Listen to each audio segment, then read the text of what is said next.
जो हमारा आज का टॉपिक है गारंटी एडजस्टमेंट। गारंटी एडजस्टमेंट एक बहुत इंपॉर्टेंट टॉपिक है बोर्ड एग्ज़ाम के लिए। इस टॉपिक में क्या होता है, इस टॉपिक में बच्चे किसी एक पार्टनर को मिनिमम अमाउंट की गारंटी मिली होती है, भी उसका शेयर ऑफ प्रॉफिट जो है एक मिनिमम अमाउंट से कम नहीं होगा। ये ओबियस है, अगर किसी एक पार्टनर को गारंटी मिली हुई है, किसी और पार्टनर ने गारंटी दे भी रखी होगी। और अब क्या पॉसिबिलिटीज़ क्या हैं। फर्स्ट पॉसिबिलिटी इज़ किसी एक पार्टनर ने गारंटी दे रखी है उस पार्टनर को। ये भी पॉसिबल है कुछ पार्टनर्स ने मिल के गारंटी दे रखी है उसको, यानी guarantee given by few of the remaining partners. और ये भी हो सकता है guarantee given by all the remaining partners to that partner. और one more possibility is it is guarantee given by the firm. So आज हम इन सभी केसेस को डिस्कस करेंगे with one example. Now let's see, A B C D are partners, they were sharing profits in the ratio of 3:1:2। Profit for the year ended 31st March 2026 are ₹4 lakhs. There is a clause in the partnership agreement that these share in profit would not be less than ₹1,60,000. It means D is the guaranteed partner. Now the question is, who has given the guarantee? So guarantee is it is possible that the guarantee is given by A, or it is also possible that guarantee is given by A and B. It is also possible that guarantee is given by all the remaining partners, that is A, B and C.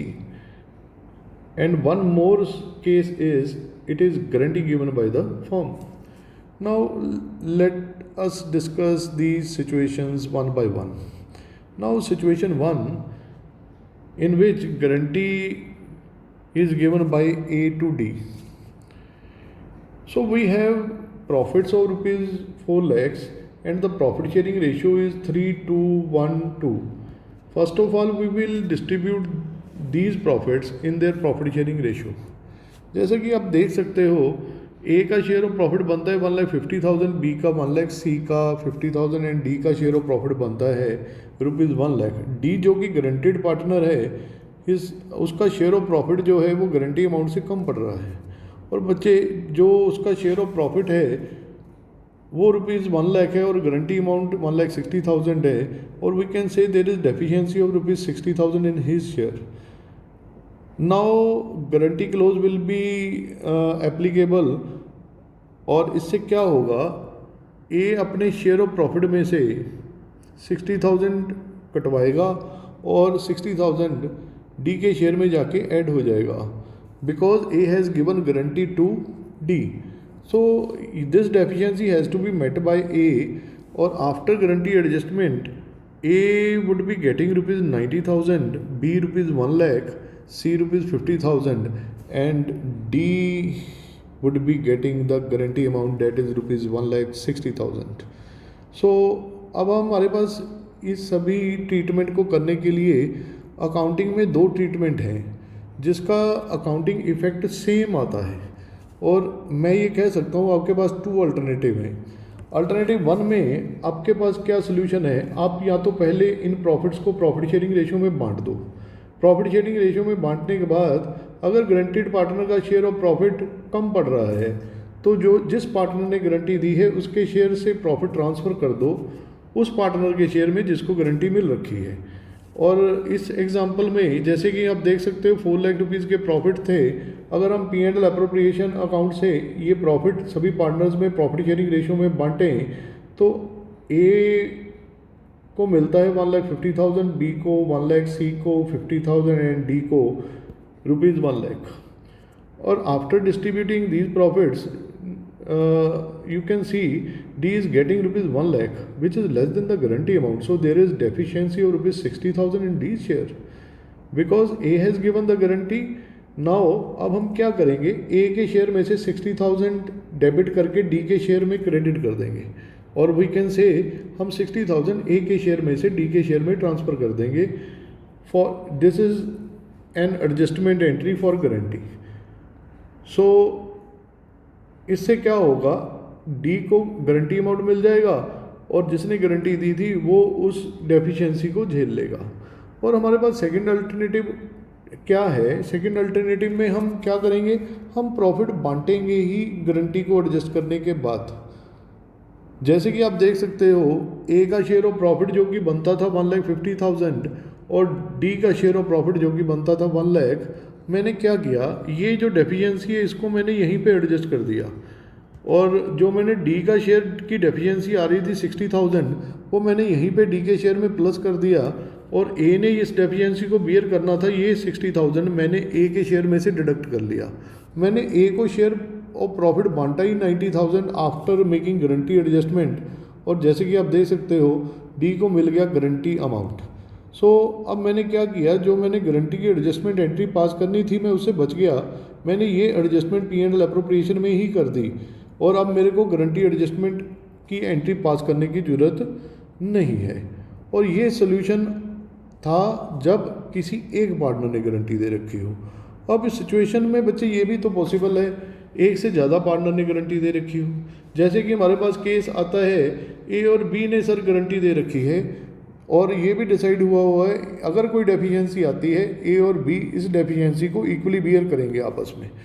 अब अगर profit को profit sharing ratio में बांटें तो 1,50,000 and 1 lakh की distribution बनती है और आप अगेन देख सकते हो डी के शेयर में डेफिशिएंसी आ रही है क्योंकि गारंटी अमाउंट था 1,60,000।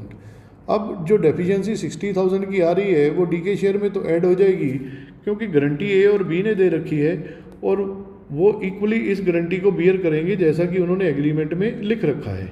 सो ए के शेयर में से डिडक्ट हो जाएगा 30,000, बी के शेयर में से डिडक्ट हो जाएगा 30,000 और सी के पास पहुंच जाएगा 60,000 जो कि गारंटी अमाउंट को पूरा करने के लिए यूज़ होगा। और फाइनल डिस्ट्रीब्यूशन में ए को गारंटी अमाउंट मिलेगी और बी का शेयर डी को गारंटी अमाउंट मिलेगी, ए का शेयर रिड्यूस होकर 1,20,000 में रह जाएगा, बी का शेयर ऑफ प्रॉफिट 70,000 रह जाएगा और सी वुड बी गेटिंग ₹50,000। अब अकाउंटिंग करते समय आपके पास अगेन दो ट्रीटमेंट हैं, या तो आप प्रॉफिट बांटने के बाद गारंटी एडजस्टमेंट करो या फिर आप प्रॉफिट बांटो ही गारंटी एडजस्टमेंट करने के बाद। जैसा कि अगेन आप देख सकते हो मैंने सेम P&L एप्रोप्रिएशन अकाउंट बनाया जिसमें मैंने एक बार प्रॉफिट बांट दिए प्रॉफिट शेयरिंग रेशियो में और उसके बाद मैंने 60,000 की जो डी के शेयर में डेफिशिएंसी थी वो ए और बी के शेयर में से निकाल के बी की कैपिटल में ए और बी की कैपिटल में से निकाल के डी की कैपिटल में ट्रांसफ़र कर दी। सो मैंने एंट्री क्या पास की, as capital account debit, B's capital account debit to C's capital account, जिससे कि ए की कैपिटल और बी की कैपिटल में से डेफिशिएंसी का अमाउंट निकल के डी के कैपिटल अकाउंट में पहुंच गया। और दूसरे अल्टरनेटिव में मेरे पास क्या है, मैं प्रॉफिट बांटते समय ही ये गारंटी एडजस्टमेंट कर दूं ताकि मेरे को गारंटी की एडजस्टमेंट एंट्री पास करनी ना पड़े। और यहाँ पे बच्चे क्या हो सकता है, और ए का जो शेयर ऑफ प्रॉफिट था वो 1,50,000 था, मैंने ए के शेयर में से 30,000 डिडक्ट कर लिया, ए को शेयर गारंटी एडजस्टमेंट करने के बाद ही दिया जो कि बना 1,20,000। बी का शेयर जो बनता था 1 लाख उसमें से 30,000 मैंने डेफिशिएंसी का अमाउंट डिडक्ट कर दिया और बी को मैंने बांटा ही कितना 70,000। और जैसे कि आप देख सकते हो डी का शेयर जो बनता था 1 लाख, ये 30,000 की डेफिशिएंसी ए और बी के शेयर में से निकल के डी के शेयर में पहुंच गई और डी को 60,000 मिल गया जो कि ए और बी के शेयर में से पहुंचा। फाइनली डी को 1,60,000 के प्रॉफिट डिस्ट्रीब्यूट हुए। ऐसा करने से मैं गारंटी की एडजस्टमेंट एंट्री पास करने से बच जाता हूं और मेरे प्रॉफिट बढ़ते ही गारंटी एडजस्टमेंट करने के बाद हैं। क्लियर? नाउ केस नंबर 3 ऐसा भी हो सकता है जो डी को गारंटी दे रखी है वो ए बी और सी ने दे रखी है जो कि दे रखी है 2:1:1 की रेशियो में। अगेन अगर आप प्रॉफिट को डिस्ट्रीब्यूट करोगे प्रॉफिट शेयरिंग रेशियो में, ए का बनेगा 1,50,000, बी का बनेगा 1 लाख, सी का बनेगा 50,000 और डी का बनेगा 1 lakh. Again there is deficiency और रुपीज 60,000 इन डी शेयर। अब देखना ये है डेफिशिएंसी को बियर किसने करना है।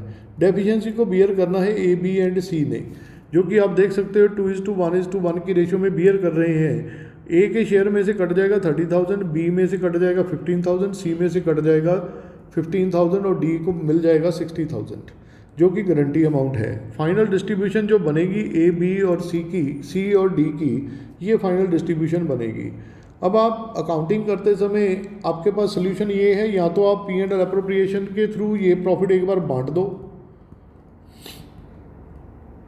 और ये जो डेफिशिएंसी का अमाउंट बनता है इसकी गारंटी एडजस्टमेंट एंट्री पास कर दो, या फिर आप इन प्रॉफिट को बांटो ही गारंटी एडजस्टमेंट करने के बाद in P and L appropriation account. So हमारे पास अगेन 2 अल्टरनेटिव्स आ रहे हैं। एक बार मैंने सेम प्रॉफिट बांट दिए प्रॉफिट शेयरिंग रेशो में, उसके बाद देखा मैंने डी का शेयर जो बनता था वो बनता था 1 लाख और उसका गारंटी अमाउंट है 1,60,000, और जो डी के शेयर में डेफिशिएंसी आ रही थी वो मैंने ए बी और सी के शेयर में से निकाल के डी के शेयर में ट्रांसफ़र कर दी, जिससे कि उसका गारंटी अमाउंट पूरा हो गया। और दूसरा अल्टरनेटिव मेरे पास ये है, ये मैं एडजस्टमेंट कहाँ से पास कर दूँ, ये मैं उनके शेयर में से पी एंड एल अप्रोप्रिएशन में ही डिडक्ट कर लूँ और 60,000 डी के शेयर में पहुँचा दूँ, जिससे कि मेरे को गारंटी की एडजस्टमेंट एंट्री पास नहीं करनी पड़ेगी। तो हम पी एंड एल अप्रोप्रिएशन जब बनाएंगे और तो ए के शेयर में से शेयर ऑफ डेफिशिएंसी जो बनता है वो डिडक्ट करके ए को अमाउंट बांट देंगे 1,20,000। सिमिलरली डेफिशिएंसी का अमाउंट कट जाएगा बी के शेयर में से, उसे मिलेगा 85,000, और सी के शेयर में से कट जाएगा 15,000, फाइनली उसे मिलेगा 35,000, और डी को गारंटी अमाउंट मिल जाएगा। इससे हमें क्या करना होगा, इससे हमें गारंटी की एडजस्टमेंट पास करने की ज़रूरत नहीं होगी और सिर्फ पी एंड एल अप्रोप्रिएशन ही बनाना होगा। दोनों अल्टरनेटिव आपके पास हैं। अगर आपको क्वेश्चन ये कहता है पास एंड एडजस्टमेंट एंट्री, तो आप समझ जाइएगा profit already profit sharing ratio में बढ़ चुके हैं, अब आपको सिर्फ गारंटी की डेफिशिएंसी अमाउंट की एडजस्टमेंट एंट्री डालनी है। अगर वो क्वेश्चन कहता है आपको prepare P and L appropriation account, तो ये समझ जाइएगा गारंटी को आपने एडजस्ट करने के बाद प्रॉफिट बांटने हैं और गारंटी की एडजस्टमेंट एंट्री पास नहीं करनी है। आओ अब देखें केस नंबर 4, जहाँ पे गारंटी जो दे रखी है वो किसी वो फॉर्म ने दे रखी है। अगर गारंटी फॉर्म ने दे रखी है तो आपका सोल्यूशन डिफरेंट हो जाता है बच्चे। तो आपको क्या करना पड़ेगा, स्टेप 1 में आपको ये देखना पड़ेगा जो गारंटीड पार्टनर है उसका share of profit sharing ratio के हिसाब से क्या बनता है। अब उसके बाद क्या करेंगे, हम उसका share of profit sharing ratio में निकालने के बाद उसको कंपेयर करेंगे हम गारंटी अमाउंट के साथ।